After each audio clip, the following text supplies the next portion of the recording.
My FPL double game week 33 team selection. And boy, guys, there is no Crystal Palace. There's no Bukayo Saka.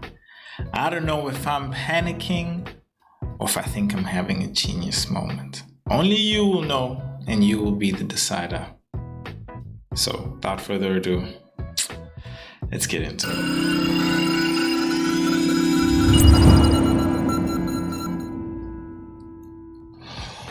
All right, guys.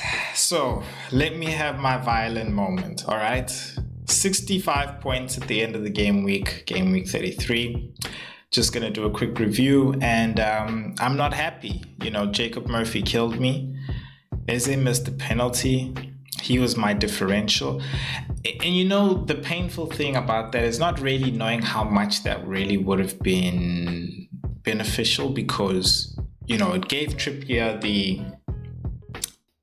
Trippier the bonus points and the clean sheet, and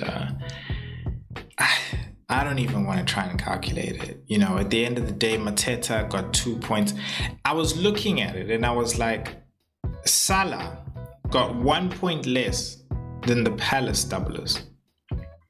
Like, the single game weekers, we're going into a huge double game week, and there's single game weekers like Semenyo, 8 Nori, that trumped the doublers. And this doesn't beg the question, but it confirms the question.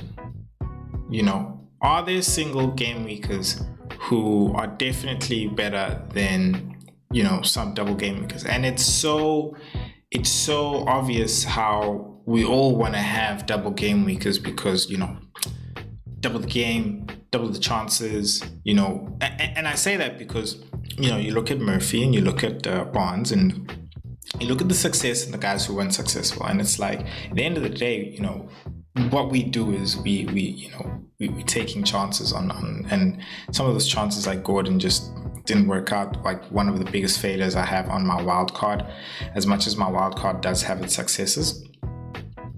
So yeah, that's, I'm at this point where I'm like, I feel like I'm panicking, because my rank jumped into the 100Ks, and for me right now, I'm just trying to get into the top 100K again, bro. I'm at this point where I'm like, look, top 50K, I didn't even have a goal at the beginning of the season, but as time went by, I'm like, hey, you know what, let me set myself a goal, because things are looking, yeah. So I'm just like, how are you gonna do it, Kat? How are you gonna do it? Because fine, this is a game week where I didn't play a chip, and it's somewhat expected, but I think it could have been very different if I'd really decided to go with a Murphy. Really different, because then I'd be somewhat in that echelon of 80 points, whatever, and I would have probably had a gray arrow. So I decided I'm gonna go different. And it's risky, but that's me at the same time, and it's worked out, and sometimes it definitely hasn't worked out, but when it works out, it works out. And this is me really going on the attack. I'm just like, bro, I'm this high, I can push for it. So my team selection is very interesting. Now, we're going to get into my team selection, but before we do, guys, if you're really enjoying the content, please, you know what to do. All I ask is actually hit that subscribe button. We are 10 subscribers away from 200.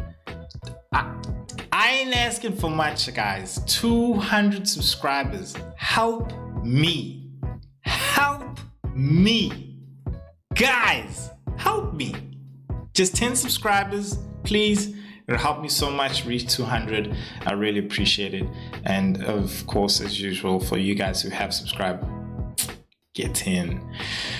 All right. I've noticed my video does actually fall behind sometimes, so I'm very sorry about that. That's me actually trying to use like a high resolution, and the fix, I'm just not happy with the fix, quite frankly. I could probably show you in the other half of the video, but while we're still here, let's just go through the league table from the Fancy Football G, I do a shout out basically of the top 10, and I'm not happy right now.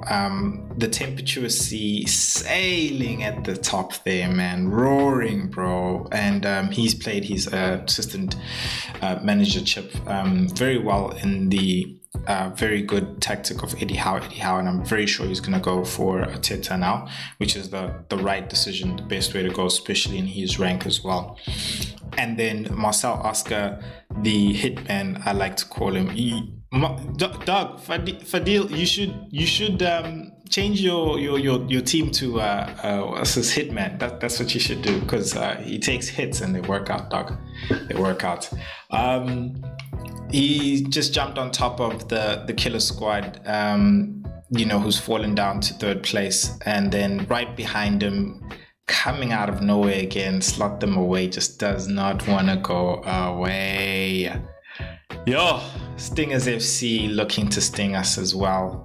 Coming at number 5 there, Sono FC, hopping in and out of the top 10. But hey, it's Sono, bro. It's Sono. He ain't going nowhere. Easy come, easy go. Keeps coming and keeps going, but again, he himself is also back into the top 10, jumping up 4 places as well. It is tight there. You can see going from Stingers FC a bit down as well. Right behind him, Dallas Dominator saying, Cat, I'm coming back up, I'm making a comeback, and he's jumping up. He's been diddle-daddling in the 8th, 9th, 10th position, but he's slowly making his comeback. Macaroni and Cheese, another one who's fallen down a bit, but Bloodline FC saying, don't worry guys, I've got you here. You're in the bloodline of the top 10, just rounding it off there at number 10. So let's get into my team selection, and we can actually just go through that. So let's first bring up those fixtures there, and then I'm gonna change this video quickly.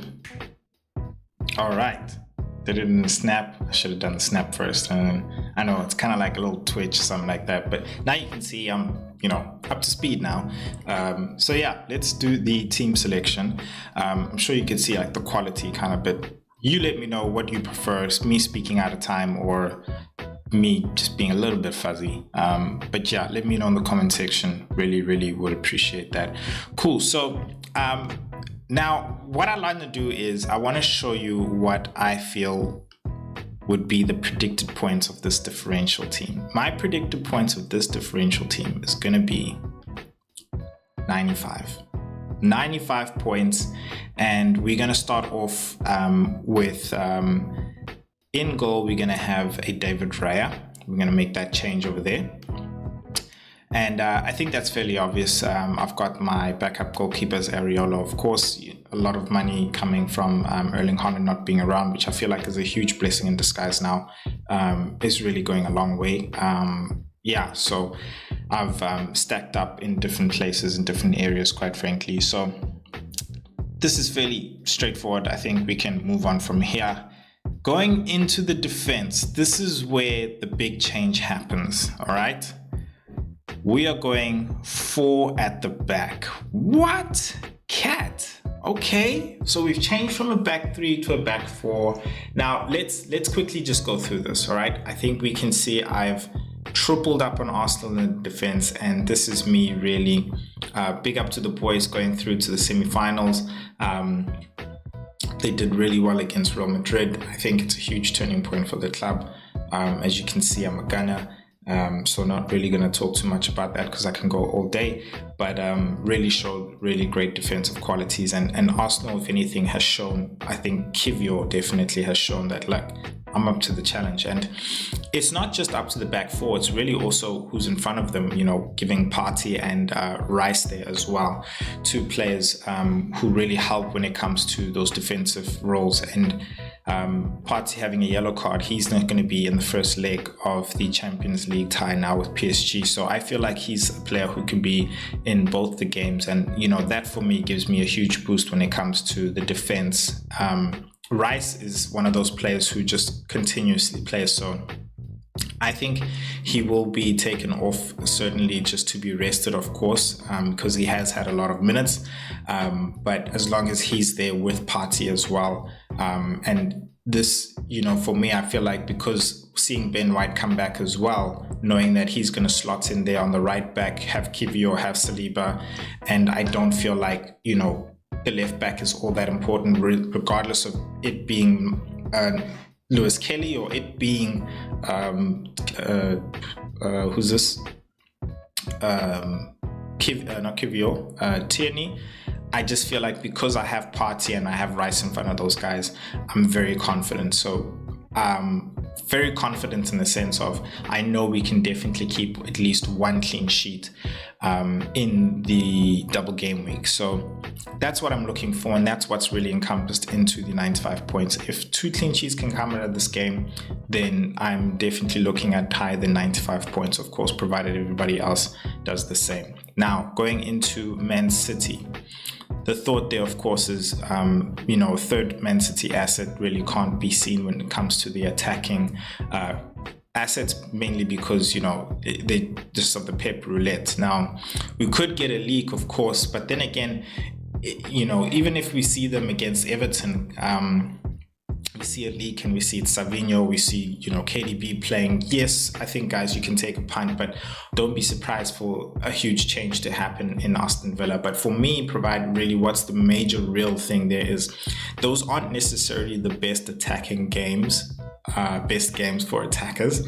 Everton, we all know, is not necessarily a team you can go to and just win 4-0. Yeah, randomly on a different day and stuff, but this is at Goodison Park, their last few games there as well. So I'm not really expecting a high scoring game from Man City's side. So I do feel like it's going to be a low scoring game.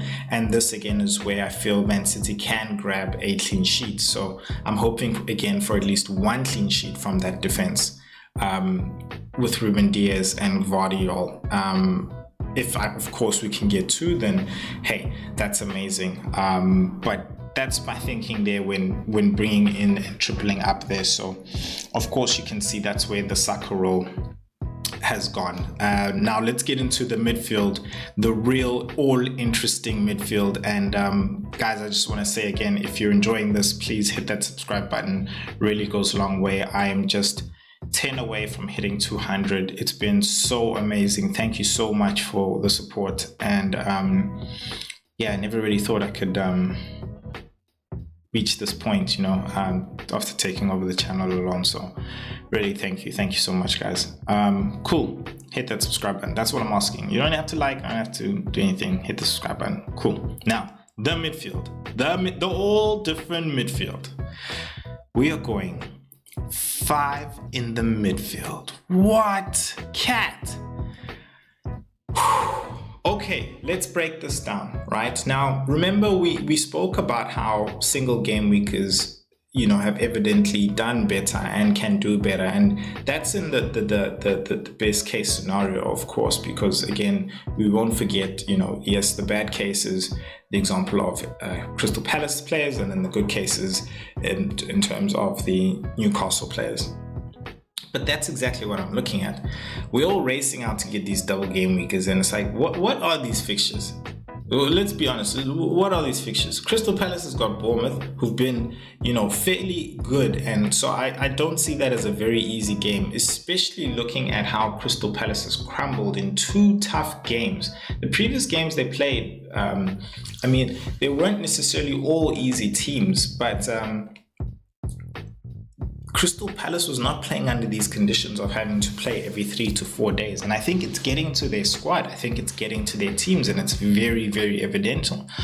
So I think that's where Crystal Palace is really struggling, and, that's really the case now. And they're going to play a few days later again, and they're going to be playing a tough Bournemouth, who themselves as well is really trying to get into those European spots. So I don't see that as a high scoring game. Now, if the Bournemouth game itself is not high scoring, what's the Arsenal game going to be? Because Arsenal, I feel like, is going to be have had a few days as well, about like 4 or so. What's Sunday? Okay, Monday, Tuesday, and then Wednesday being the 3rd day. they're going to have had at least 3 days to the Sunday. Fine, shorter days, but we all know they're going to rotate on that Sunday. So I think they're going to play a bit of a stronger team on that Wednesday. So, and I wouldn't be surprised. I don't think they will rotate. But looking at how Crystal Palace is crumbling, I wouldn't be surprised if they did rotate. But again, I did say in my transfer targets video that they won't rotate, and I think that's also going to be the high downfall really in the performance of that Arsenal game as well.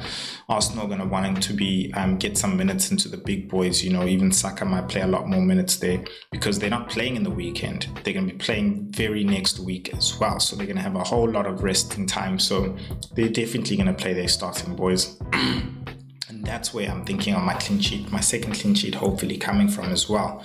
With the Crystal Palace not being able to perform every 3-4 days, Arsenal knowing that they're going to have a break. So that's the reasoning behind no Crystal Palace, hardly any Crystal Palace there in the midfield, and taking out Eze and Ismail Assar as well. Now, if they don't have one good game, who would you put in? And for me, Luis Diaz is doing really well. He's in form really when it comes into the midfielders, has a game against Leicester as well. Salah's a no-brainer. You bring him in because as much as he's not having a good, he's not in form right now, it's still Leicester, and this is where his form could turn. He's the man on penalties as well. So having those two for me really, and that's where the versus is. It's a Liverpool asset versus a Crystal Palace asset with those two games, So I think it's close, and everybody would most likely want to go for Crystal Palace, but I'm going for a Liverpool asset on a Leicester thingy. And then the other differential is of course Bowen as well. At home, playing Southampton, I think it's very much the same really. And I guess you can also do him versus anybody. And for me, I think eventually, whether it's the Liverpool assets or it's Bowen, it really becomes a versus Saka's minutes really. And I'd rather have a full 90-minute Bowen playing against Southampton versus a Saka 100-minute who might not really go all his 100%. And again, I just don't know what the team is going to be like against Crystal Palace. I feel like he's not going to really get much game time against Ipswich. I think his game is going to be more so against Crystal Palace. And I don't know how they're going to show up. Of course, they're going to have their block. So, yeah, that's the thinking there. The real punt here is Rashford when it comes to the doublers. I was just looking at his minutes again. I think that's also the other versus Saka, because I looked at Saka's minutes and it was like 20, 45, and then another 20 minutes, whereas Rashford was like 65 minutes, I think another 40 minutes or something, or 30 minutes, and then like another 65 minutes. And I was like, well, I'd rather go Rashford because he is also on set pieces and he's also on penalties, Rodgers is also another show in. And I think that's the big thing here that I'm also looking at, and I really decided to go for, is that the Crystal Palace guys and Saka, their minutes are going to be reduced.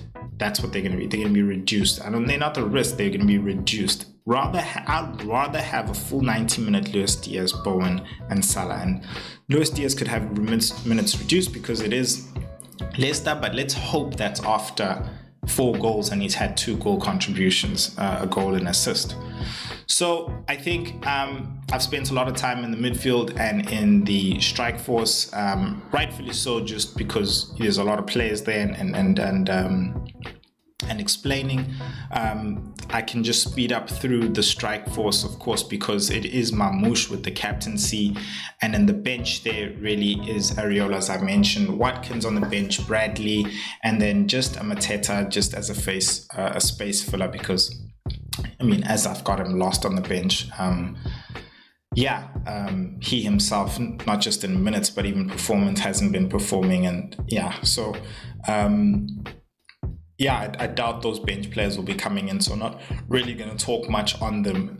But I think with Watkins, it's just a matter of like, he will play minutes. I definitely think he'll play minutes. I think he'll definitely have 90 minutes in total in this game week. But again, it sucks for me. It would really suck if that 90-minute came in 45-minute sessions, really. So captaincy, I think it's still obvious. Mamouche is the safe pick. Differential, if I really wanted to go so different, really different, but still safe, I would go Salah, who's got the vice captaincy. So yeah, that's me, guys. Really interested in hearing your comments down below. Let me know, what do you think? Cat, I think you're panicking, it's crazy, or you think like, whoa, Cat, you know what, it might be a genius move, especially if it works out. There are safe pick in terms of, you know, minutes. Let me know. I'm really interested what you guys think. Do you think this team can actually do it? It is a very good mixed balance of double game weekers and single game weekers as well. I should have said, disclaimer, I am on free hit, and I'll put it in the thumbnail. I should have mentioned that. I am on free hit, so this is my free hit team. So yeah, really looking forward to hear you guys, and I will see you guys in the next video. But good luck for the game week as well. And things could change. Things could definitely change. This is not final, so we'll see. Peace, guys.